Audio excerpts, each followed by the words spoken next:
Alexandra Rogge, and today we're in Berlin to talk about the German enforcement and compliance landscape. My guest is Dr. Christian Scheffold, who is a member of Dentons corporate practice here in Berlin. Dentons is Trace's partner law firm, and so we're very grateful to you for your support. Prior to joining Dentons, Christian led the compliance consultation function at Daimler. Thank you for joining me. Thank you, Alexandra. I think in the anti-bribery community, at least, Germany is probably the best known jurisdiction outside of the United States because of some of the very substantial cases that started here, not here in Berlin, but in the Munich prosecutor's office. Can you give us just a broad overview of enforcement in Germany? Unfortunately, Germany has a bit of a history of bribery. Until 1999, bribery outside of Germany and outside the European communities was not sanctioned in no way, and it was supported because you could deduct this from your taxes. Sure, just as a business expense. As a business expense. So when I started my professional career, I was told then when we go to East Europe, for example, that we should go to the accounting department upstairs and they have a safe. And if I needed money to easier get passports or to get over control or to get things solved, I just go there and I would get up to 1,000 marks and could go then and deal with the issue, for example, in Belarus or in other countries. So this was a usual practice until 1999, after a lot of intervention of the OECD and political interventions. Germany decided first to stop the tax deduction, and very quickly thereafter also to have this as a criminal offense. Of course, it was broadcasted, it was told, it was in the newspapers, and most companies had circulars where they were telling their salespeople and everybody else that bribery now, even outside Germany and the European communities, are no longer admitted. Although these circulars existed, and we often see them in investigations, people did not really follow them. So they continued with their business, and so there are very often companies who continued with this. Maybe not in Germany directly, because German tax authorities started to question any of these so-called useful expenses. But later on, they became more and more critical. And, from the Bavarian prosecutors, they approached directly companies like Siemens and MAN and started proceedings against them. However, before already the US authorities went against German companies, and one of the examples is Daimler Chrysler. They had their SEC DOJ investigation already in 2005 started, 1 year before Siemens. And that was the first German case where the German industry experienced that there are rules to follow, which they didn't obey themselves. I have the most interesting conversations with taxi drivers wherever I travel. And I recall that I was visiting Siemens offices in Munich, and I was in the taxi and I asked the driver what he thought of the corruption scandal. And he said that it was clearly a political move by the Americans to put Siemens at a disadvantage in favor of General Electric. And I'm curious if that's a widely held view in Germany.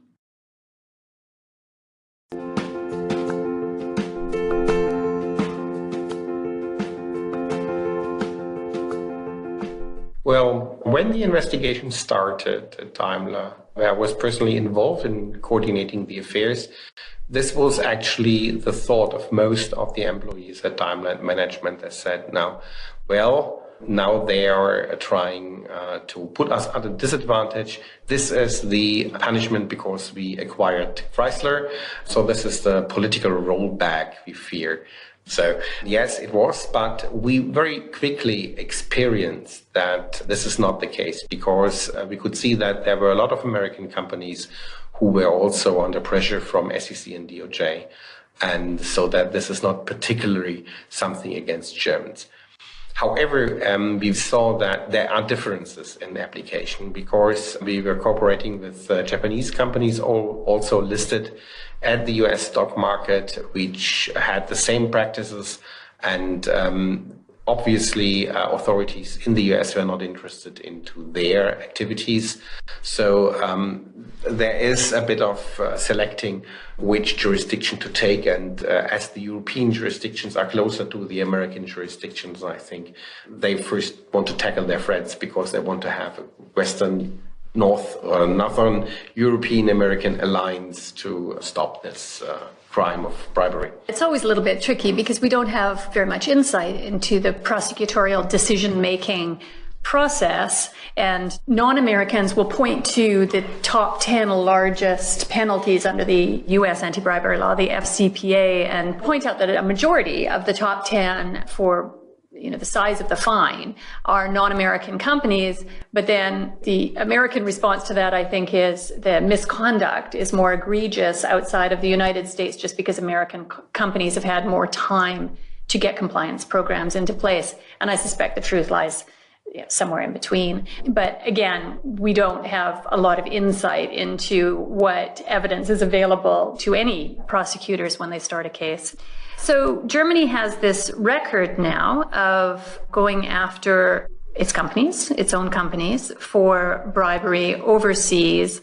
But there was a flurry of these cases, and it seems to have slowed down. There haven't been as many cases recently. It can be that the situation has improved, and on the other side, we really have to say from our consultation efforts that now medium-sized companies take a great effort to invest into compliance programs against bribery.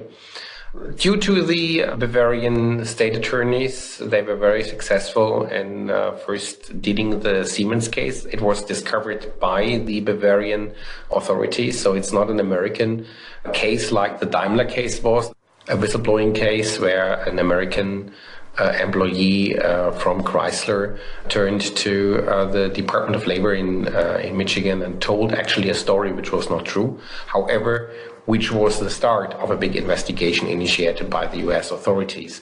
The Siemens case was initiated in Germany. The MAN case was initiated in Germany, and as far as I know, because MAN did not have any ties to the US, was a pure German case and did not have any bigger scalings in the US.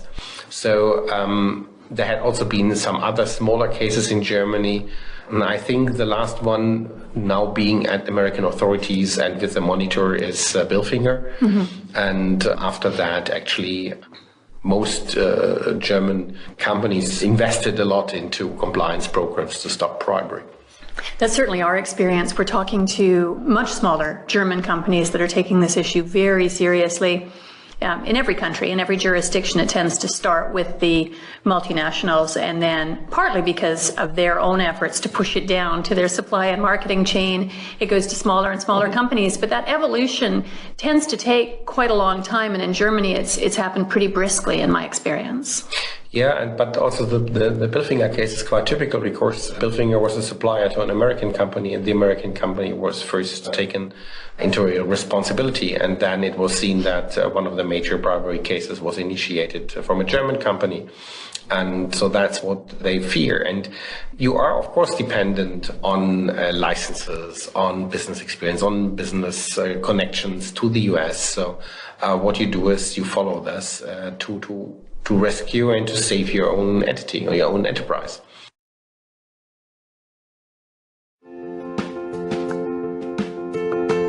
We're going to get to more positive matters in a moment, but to stay with the enforcement actions a little bit longer, the Volkswagen emissions scandal has received just extraordinary amounts of negative publicity worldwide. How has that impacted the compliance community here? Well, it brings another aspect to compliance. In Europe, compliance was, at the beginning, anti-competition compliance. So if you had anti-competitive practices, this was due to the initiations, especially from the European Commission and their very effective competition department and the extremely high fines. This was stopped because the philosophy behind that was that the European Commission was very successfully drawing down the borders between the different member states, and they should not be re-erected by a commercial company. So that's where they looked forward and tried to remove any barriers. And so they invested a lot into competition cases, and they were very expensive in their penalties and their consequences. So this was the first, I would say, first wave of compliance. The second wave was definitely anti-bribery compliance. A third wave, not that effective and that loud, was export control and sanctions, especially because of the tensioning of the Iran sanctions. And now the Russian sanctions makes it very obvious that that's a compliance program needed. And now technical features are coming to the compliance program. And that one of the good cases there is, of course, the emission scandal, whereby in the public, the emission scandal here in Germany is very often seen as a disadvantage of the German customers against the American customers, because the German customers do not get any damages and the Americans get. And that's actually a very interesting movement, not towards compliance, but to have equal chances for damages at court. So that's a bit of a different sociological aspect. That's interesting. American owners of Volkswagens that were affected by the emissions scandal have been compensated. And nobody has in Germany, is that true? Well, they're trying. The first cases, single cases were successful, but there is no class action. So everybody has to try its own way. Of course. And that's, the European Commission wants to change that. They want to open the possibility of class actions and so make it possible that a lot of people who are damaged receive a reward. A German company bears the penalties, for its own misconduct, but bears all of the penalties which will have an impact on the German consumer ultimately in pricing and otherwise, and the American consumers are benefited. What you just said is very interesting, actually. The issue is that as the German customers do not receive, and other European customers do not receive any damages, so you have the benefits of your misbehavior is still in the company. So that's actually the function of disgorgement. For example, that's now a big discussion in the legal sphere. For example, until recently, it was not common that companies being disadvantaged by anti-competitive behavior claimed for damages. The German railway company, they started because they really were victims of incredible bribery and incredible anti-corruption and incredible anti-competition cases. So they asked for damages for this behavior, and they were successful in getting damages through. So this actually will now challenge the size of penalties, because the penalties do have a kind of punishment, but they also have a part of disgorgement, so that you should not have any benefits. And it's the argumentation of the European Commission to say that the penalties are so high because what they have to do is to disgorge the benefits. When now everybody is able to claim for damages, then you do not need high penalties anymore. So this is something which is very interesting development. We might see that penalties will go down, but therefore private actions of those people, of the victims, would go on.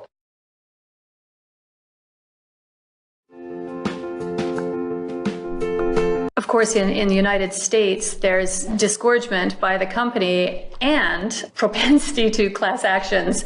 So the company is then paying penalties, the shareholders are paying penalties twice in that case. But I don't see a movement in the United States to conform those, to limit either one. Yeah, so that's something which will develop in the next years. We will see. You have talked previously about your first experience with due diligence. My first business partner due diligence. Your first business partner due diligence, that's a good point. And it was just spectacularly bad. Talk us through that story. As a first country, we took into account Indonesia. And for the company I was working, we were looking at the dealers there and, of course, the principal dealers.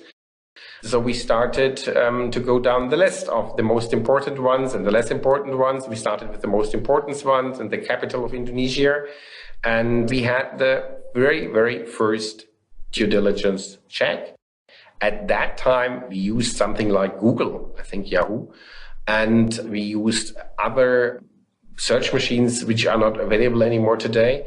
And suddenly it appeared that the owner and the director of this dealership was a convicted murderer.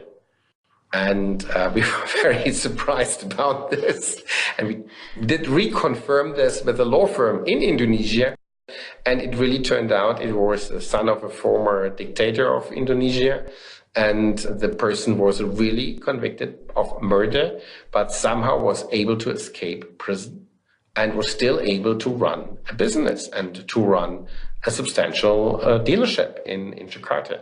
So this experience then completely changed the attitude towards business partner due diligence, and we immediately realized that this is very, very necessary to do. And we should have done this even earlier because, well, if you're a German company offering your services and products in a country where it is in their language, in the press, that your main dealer is a convicted murderer and has a very doubtful political past, this is not very good for your reputation. And apart from other things, that's something you really should avoid. Of course, it's probably not an indicator of a greater likelihood to engage in financial crime. I think critics would say that does not mean that he was more likely to pay bribes. But the reputational risk associated with partnering locally with a convicted murderer, I think that's about as extreme a reputational risk as we come across. Yep.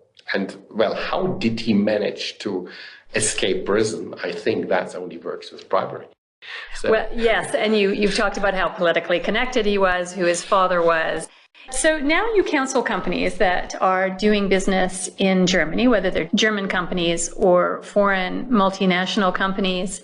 What do you tell them now that might be different from a few years ago? How have things changed when they come to talk to you about, for example, entering the German market for the first time? Well, they should look for a good tax advisor, not for the tricks in tax, but to do a proper taxation, because that's the information source of the German authorities to go into companies. And every company has a tax check every 3 years. And usually there's a lot of scrutiny in this tax check. And if you're the first time there, they really look into your type and the way you're putting up the balance sheet and you put up your accounts. And they have a lot of questions. So it's also this first test should be carefully prepared by German tax advisors to allow you to have good argumentation and to persuade them that you have a completely legal business.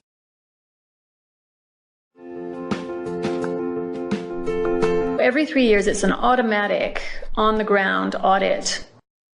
The more automatic it is, the smaller you are, higher is the likelihood that you may escape. But it's something you have to take into account. And there is this famous Flotex case where a company was able to set up drilling machines in South Germany, and turned out that never ever a drilling machine existed apart the one and only, which was a sample. And the tax authorities actually did a tax check, and they found out that the whole business was fake, but they did not react. And this was a liability case for the state of Baden-Württemberg. They were lucky, they won the case, but it didn't look like winning from the beginning. And so there is the obligation of each tax person, if they find something which doesn't look sound, that they have to report this. And that's the reason why you have to be very, very careful with your tax declarations, with your accounting, because if there's anything doubtful visible, it will be told to the police, it will be told to the state attorney. The tax review is the gateway for the German authorities to be in your offices and looking at your books and records. But what are the bribery risks in Germany? Germany is ranked 13th on the Trace Matrix, so a very low likelihood of companies being shaken down for bribes, companies being asked for bribes. That's, of course, what the matrix measures, not corruption generally. But if a company were to be asked for a bribe by a German government official, where is that likeliest to happen? Is it customs permits, licenses at a very high level, procurement? Very difficult to say. And to be honest, I personally never have experienced an attempt to ask for a bribe. We now have a case which is politically sensitive because it concerns refugees and their application for asylum. And it's alleged that lawyers invited the responsible civil servants for extensive meals. So there's nothing very special, no high sums of money being paid. But you see that there is a high vigilance. And it was told by somebody who was watching this to the president of Lower Saxony. And at a very high level it went down, and it concerns the state of Bremen and the offices there. So it's more likely on the not in the cities, not in the centers. It can be more on the remote spots, but extremely rare. Extremely rare. That's our understanding as well, and I think that's sort of public perception, and perception can drive the number of demands as well, because if people come here imagining that it's a country with a high level of ease of doing business and low level of bribe demands, and they can gird themselves accordingly. Yeah. Something in Germany, when you set up new business in Germany, where you really have to look at as the German culture of passing off, to look how the market is running and compliance to the law in the market is not actually done by the police. It's done by the competitors. Because the competitors may engage a law firm screening the market, screening their competitors for any violation of law, for any non-compliance. These lawyers can send a passing off letter telling them that they have discovered that they behave illegal. And if they are right, they are entitled to receive a remuneration for this tip. So that's a very widespread practice. A lot of small law firms earn their money with this. So it's very important that in the appearance you are compliant with the applicable laws.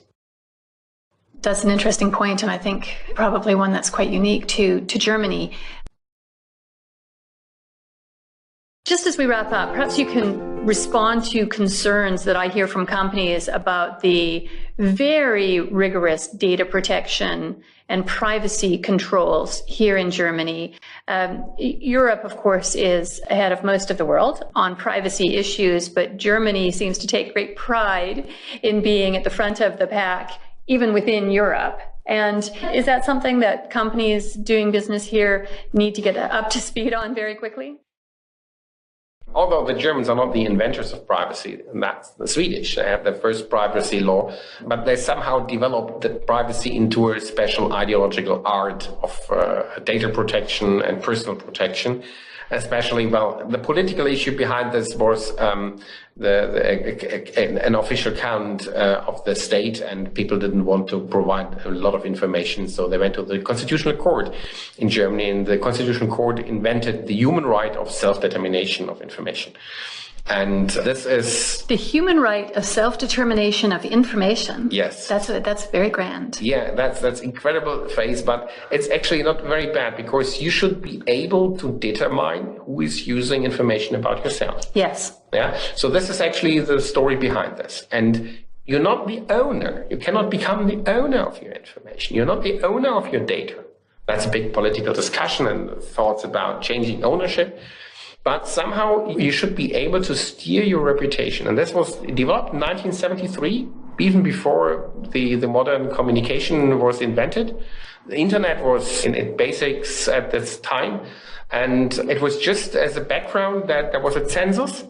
And the census was exaggerating many data. I can remember my father looking at the questionnaire and said, they even want to know if my left toe is proper and in order, and why should they have this information? So that's where it started. And it somehow has become a kind of belief in privacy, which makes it very difficult to have a useful and practical discussion about this. So many companies face vigorous fights of their customers, although their business models and their ideas are perfectly in line also with privacy standards. So what we do recommend actually is to take a practical approach, look at the concerns, and define a way and this is also possible with the GDPR now, and define a way how to honestly look at their interests, look at your interests, and find a way in between. So that will make it successful. And if you have issues, you're perfectly invited to approach the supervisory authorities. That's not a problem. They have to help you actually, but you should be very careful how you approach. Because depending on the approach, if you're aggressive and you have an aggressive model, they were very likely to reject. If you get on the cautious approach and you first tell them that it's your aim to care for privacy, to care for the right of personal, of informational self-determination, and you have these models and you have these ideas, then it's very likely that they will say, okay, we think that's okay. Maybe you have to change this and that, but it's very likely that you go through. And with that, you have a perfect basic to start even information technical business and having internet solutions for consumers, and it will be successful. That's helpful. Thank you. Trace has been spending a lot of time on this issue, of course, and the most striking thing to me across Europe, not just in Germany, is how little the two communities are communicating. The anti-bribery enforcement agencies and even the anti-bribery compliance professionals and the privacy enforcement agencies and the privacy compliance professionals are headed off in slightly different directions and completely siloed in their approach. And we need to figure out how to bring them both to the table to have a conversation that makes sense and advances the interests of both of them. But this has been very helpful, very interesting, and it is no hardship for me to be in Berlin for a couple of days, where you, of course, are based full-time. So thank you so much for your time today, Christian, and for your support of Trace as our partner firm in Germany. And thank you very much for your visit and for the opportunity to discuss these things with you. And we will hope, and we really wish that Trace has a good success in the future, also in Germany. Thank you so much.